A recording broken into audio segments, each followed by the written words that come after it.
किल्ल्यावर आपण सुखरूप पोहोचलो. पण मेवाड भूमी अशा एका वीराला मुकली, हे नुकसान कधीच भरून देणार नाही. आपण प्रत्यक्ष सेनापती गोराला मुकलोय. सेनापती गोरा, बादल आणि मानसिंगजी तसेच एकावर कडे 3,500 मेवाडी होते आपण गमावले. पण त्यांनी राणीसांना दिलेलं वचन पाळले, आपल्याला सुखरूप परत आणलं. आपण इथे आलो ते त्या वीरांच्या बलिदानामुळे. होय राणाजी, जेव्हा मी त्या वीरांना किल्ल्यातून विदा केलं तेव्हा एकाही वीराच्या चेहऱ्यावर खिलजीच्या सेनेचं भय नव्हतं की युद्धाचं भय नव्हतं. प्रत्येक जण गेला तो केवळ आपल्याला सोडवून आणण्याचा ध्यास घेऊनच. आज त्या गोष्टीला 8 महिने झाले, तरी देखील तो प्रसंग अगदी कालच घडलाय असं वाटतं. केवळ 3,500 योद्ध्यांनी आपल्या राजाला फक्त दिल्लीत येऊन लाखाच्या फौजेविरुद्ध पुन्हा मेवाड भूमीत घेऊन आले. वर त्यांचा सेनापती मारला, 10,000 ते 15,000 सैन्याचा कोंडा उडवला. हाच पराभव खिलजीला सहन झाला नाही. म्हणून तो पुन्हा मेवाडवर चाल करून आलाय. पुन्हा त्याला धूळ खावी लागते आणि उन्हाचा कहर सोसावा लागतोय. पण मी दुःखद बातमी घेऊन आलो. किल्ल्यातील धान्य साठा संपला, पाण्याचीही कमतरता भासू लागली आहे. बागेतील अश्वांची सभा ही 1 दिवस आड करून चालू ठेवली आहे. त्यांच्यासाठीचा गरबा देखील संपत आला. आता जास्त काळ तळ धरून राहणं कठीण आहे. किल्ला लढवायला कसा? आणि एवढ्या बलाढ्य सैन्याविरुद्ध सहाय्य करेल असा पुणे मित्र राजा देखील आहे.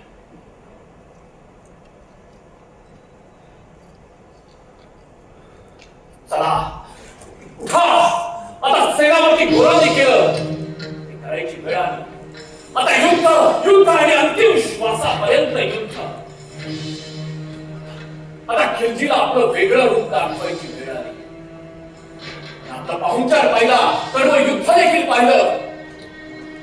धर्मासाठी मेवाडी कुठपर्यंत जाऊ शकतात त्याची परिस्थिती आपल्याला दाखवूया. काय प्राणांतिक युद्ध? रावणजी, आम्ही लढणारे लोक अंतिम श्वासापर्यंत लढू शकतो. पण हजारो सैनिकांना त्यासाठी प्रोत्साहित करणे हे आमच्या वाग्यातील बात नाही. असा युद्धाचं नेतृत्व करणार तरी कोण? दुसरा कोणी का असावा? आम्ही या युद्धाचं नेतृत्व करणार. खुद्द अल्लाउद्दीन खिलजी समोर युद्ध मांडता आलं, त्याहून मोठं काय असेल? राजाजी, काही बोलू का? हो, बोल गरीब.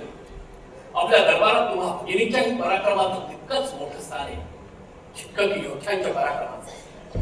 बोल, अवश्य. राजाजी, आपण अतिशय योग्य आणि प्रसंगाला साधेचा निर्णय घेत आहात. इतक्या प्रचंड सैन्याची झुंज मारणं वर्तणी वेळेपणाचे वाटेल, पण अशा सवयी स्वतः नेतृत्व करणं यासाठी मोठे धैर्य हवे. बलाढ्य सेनेशी लढताना पराक्रम गाजवून अपयश आले तरी कुळाचं नाव अगदी बेदाग राहील आणि यश मिळाले तर त्याची कीर्ती जगभर पुरताच राहील. मी आणि आम्ही सारा आपल्या सोबत आहोत, आपल्या निर्णयाच्या सोबत आहोत. सिद्ध मी लढण्याचा नाही लढाई शेवटाची, सिद्ध मी लढण्याचा नाही लढाई शेवटाची. शत्रूला मारून शत्रूला मारून शत्रूला मारून तुला समजेल. सिद्ध मी लढण्याचा नाही लढाई शेवटाची.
परंतु तुम्ही इथं किल्ल्यावर राहून राणीसांची काळजी घ्यायची. तो वेडापिसा होऊन इथं आलाय महाराणींना प्राप्त करण्याच्या हव्यासाच.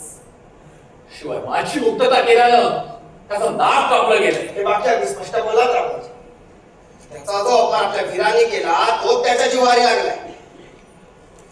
पॉलिसीची आपली सगळी सेना एकत्र करा. आपण खुद्द रणात उतरायचं. त्यापासून दुसरा पर्याय उरलेला नाही. तेव्हा युद्ध असं करूया की भरत भूमीच्या गौरवशाली इतिहासात एक तितकाच गौरवशाली सुवर्णपान बनून राहील. रावळजी, आपण असं युद्ध मांडणार असाल तर मलाही एक परवानगी द्या की. थांबा राणीसा. आधी भवानी सिंगांना द्यायचे आदेश तर पूर्ण होऊ द्या. त्यांना त्यांची तामील तर पूर्ण करू द्या.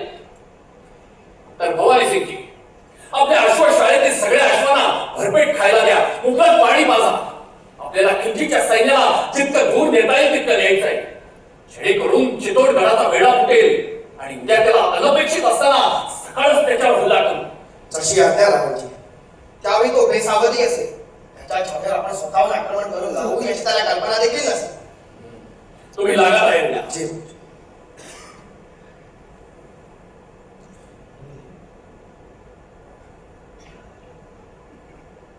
कशी तुझ्यावर जबाबदारी अशी की उद्या सकाळी आपल्या सैन्यानं वेढा फोडला की तिथून तू काही सैनिक आणि लहान मुलांना घेऊन गडाच्या खाली उतार आणि तुझ्या गावाला घेऊन ती लहान मुलं घेऊन जा. आणि ही मुलं कुठून आली आहेत हे कोणालाही कळून देऊ नकोस. जी रावळजी, मी आताच सगळ्या लहान मुलांना आणि त्यांच्या मातांना एकत्र करते. राणीचा प्राप्त करण्याच्या प्रयासानंच खिंजी इथं आलाय. तुम्ही लागा तयारीला.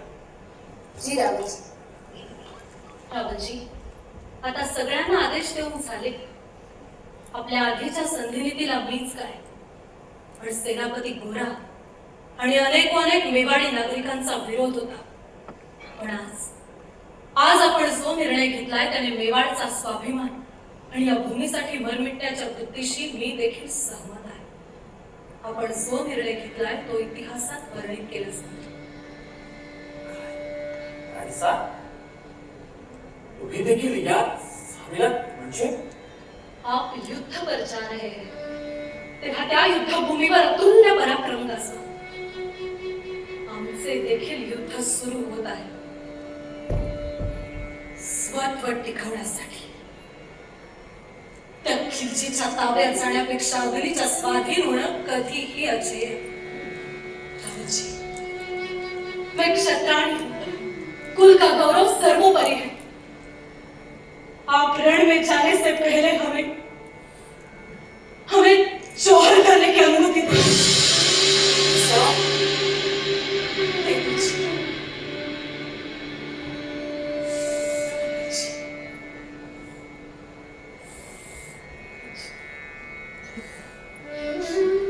शस्त्रागारांचा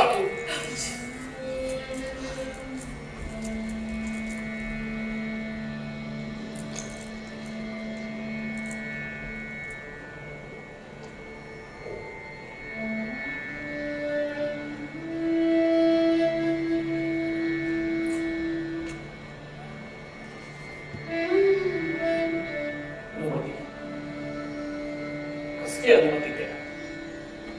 जोर करणे तर या जगाच्या पाठीवर आपलं सौभाग्य उडणार नाही म्हणून आधीच मृत्यूला जाण्याची अनुमती ती द्यावी तरी कशी? रणांगणात लढणं हा वीरांचा धर्म आणि तेच त्याचा अंतिम श्वासापर्यंत कर्म. पण महाराणी मागत असलेली अनुमती न जाणं कधी कोणी दिली असेल वा नसेल, पण लढणं क्रमप्राप्त आहे. खिलजी समोर आला आणि त्याचा पराभव करणं शक्य झालं तर इतका मोठा सेना सगळं असून देखील ते हरतील आणि दिल्लीकडे पळत सुटतील. तेव्हा अचानक मुसंडी मारायची ती अल्लाउद्दीन खिलजीच्या मोर्चाकडाच. खुद्द त्याचाच पराभव, खुद्द त्याचंच निर्दालन, हीच एकमेव आशा.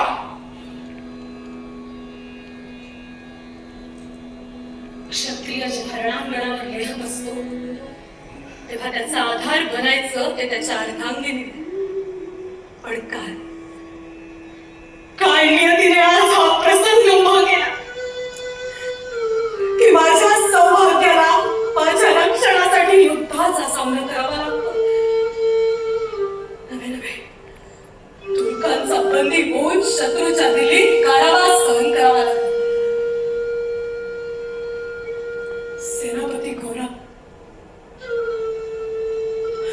सेनापती गोरांसारख्या मानी पराक्रमी सेनानीला गमवावे लागले. त्यांच्या तारुण्याने विश्वाच्या विषयांचा उपभोग घ्यावा अशा बादलसारख्या उमद्या सैनिकांना आपल्या देहाची सुविधा या धर्मयज्ञात टाकावी लागली.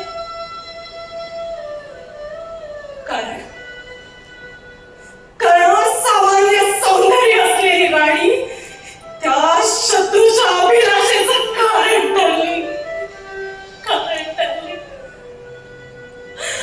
हे माय भवानी करुणा करणी संकटात ध्वस्त करुणी राज्य तुर्क तो मज ग्रासू पाय. ध्वस्त करा ती क्रूर वासना आदिशक्ती माते. अंतरात तुझी अखंड करुणा जगदंबे कर. जगदंबे तवा विरत चिंतन भवसागर करू दे. स्फूर्ती मस्तकी शक्ती भुजा दे. तुकेची द्या दे. बाहु स्फुरू दे. युद्ध घडू दे. त्या समया यश दे. देह नुरू दे तरी कीर्ती उरू दे. आई सामजवर दे. आई सामजवर दे. कुळाच्या गौरवासाठी प्राणीचा धर्म पाळण्यासाठी म्हणून सिद्ध झाली.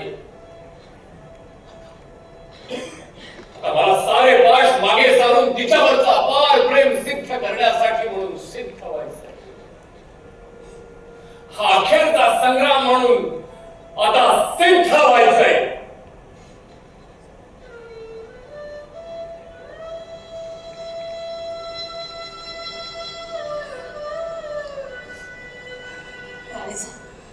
चला आता विश्रांती घ्या. होय, आता विश्रांतीचाच क्षण आला. चिरनिद्रेचा क्षण आला. किल्ल्याच्या पूर्वेकडून दिसणाऱ्या कुंडात प्रज्वलित करण्यासाठी खूप सारे शुष्क कलाकडाला एकत्र कर. गरिमा मी जोहर करणार. माझा निर्णय झालाय. जे धर्माच्या रक्षणार्थ अवश्य आहे ते करण्यास मी सिद्ध आहे. आज किल्ल्यावर असलेल्या असंख्य स्त्रियांच्या समोर स्वत्व टिकवण्याचा भयान सवाल उभा राहिला. माझं उत्तर मला मिळालं. जोहर. आणि माझ्यासोबत सर्व स्त्रियांना आपली देहरूपी समिधा या जोहर कुंडात, त्या धर्मकुंडात वाहण्याची संधी काळ घेऊन आलाय. तेव्हा त्या तुर्की यवनांच्या हातून विटंबना होण्यापेक्षा माझ्यासोबत या अखेरच्या प्रवासात धर्मार्थ अग्नी प्रवेश करावा. हे कुंड विशाल. लाकडं जमा करून अग्नी निर्माण व्हायला वेळ लागेल. तेव्हा सूर्योदयापूर्वीच त्याची सिद्धता होईल. परंतु सैन्य किल्ल्यातून रवाना होईपर्यंत अग्नी प्रज्वलित करू नका. हुकुम रण में मोर्चा संभालेंगे और हम यहाँ किले में. मेवाड़ी आन जुड़ी है इस छवि से. तिला अखंड राखायची असेल तर त्या आक्रांतांच्या हाती आपली सावली देखील लागून चालणार नाही. हमारा शत्रु भी देखेगा राजपूत वीरांगनाएं वेदना को वीरता में कैसे बदलती है. हे शरीर राख झालं तरी चालेल, पण राजपूती अभिमान अखंड अबाधित राहायला पाहिजे. किल्ल्यातील प्रत्येक स्त्रीपर्यंत हा संदेश त्वरित पोहोचवा. ज्या सौंदर्याची अभिलाषा धरून तो खिलजी इथे आला होता, त्याचे त्याला पुन्हा दर्शन देखील होणार नाही.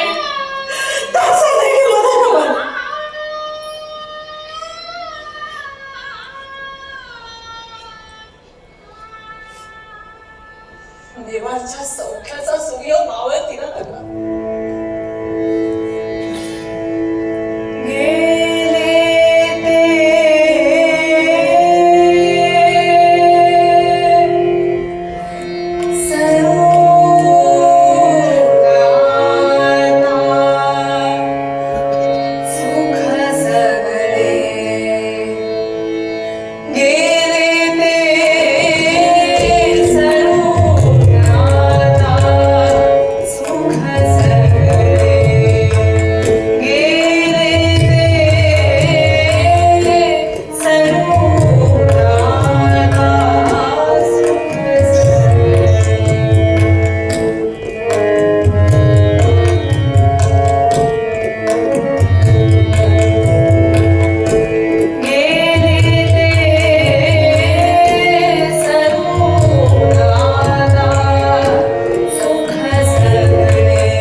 हा संदेश संपूर्ण किनारी महिलांना द्यायला हवा. माझ्या अंदाजे 1000 स्त्रिया गडावर असतील त्यापैकी निम्म्या जरी आला, हे बघा, आता तयारी केलीच पाहिजे. चला.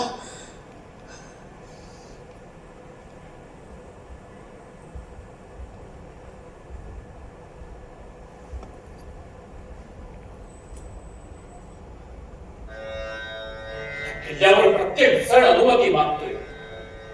कोणी आत्मदाह करण्यासाठी, कोणी रणांगणात लढायला येण्यासाठी. पण मी काय देणार अनुमती? आता आता अखेरचा संग्राम भारी आलाय. अखेरचा प्रणाम माझा मायभूमीला.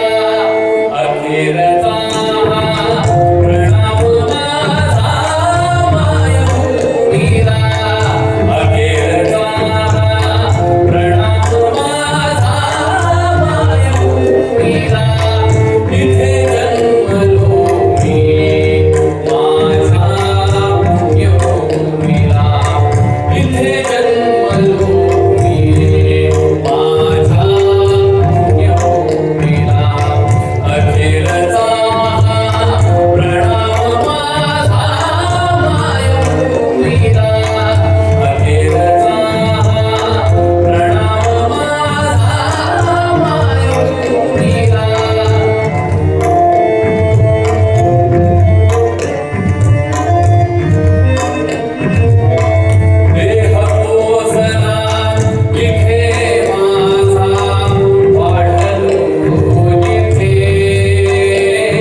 कल्पना देखील पूर्वजांनी केली असेल. असा क्षण की ज्याचा आपण सोनं केलं, त्या पुढच्या असंख्य पिढ्या आपल्या शौर्याची, त्यागाची आणि प्रसंगी जरी आले तरी त्या हौतात्म्याची कहाणी सांगेल. चला मेवाडी विराजो, चला तुर्की आक्रांतांचं केसरी खडगानं त्याला पाणी पाजूया. चला चला मेवाडी विराजो, चला आता अल्लाउद्दीन खिल्लीच्या मोर्चाकडे कूच करूया. चला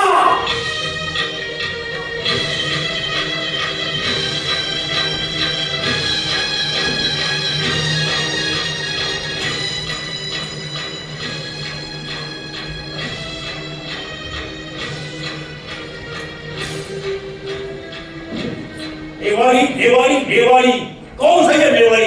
किस मिट्टी से बना है ये मेवाड़ी? 8 महीने में त्यांच्या मार्गावर आहे, 8 महिने.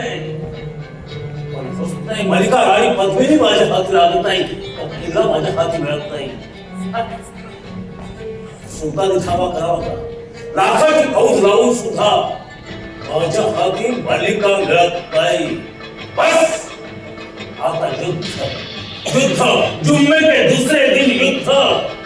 राणा रतन सिंह, राणा रतन सिंह.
अलाउद्दीन खिलजी, नितीन जोशी, जफर गणेश साठे, सिंग तेजस्वीकर, रतन सिंग केतन गोगटे, लोहार हेमंत चक्रदेव, राणी पद्मावती हर्षाली केळकर, कजरी संचिता जोशी, मेहर श्रेया केळकर, गरिमा जान्हवी खडकर, कलारंग नाट्य प्रदर्शन बरोडे खंडाळा, निर्मित संगीत समिधा, संगीत समिधा, संगीत समिधा.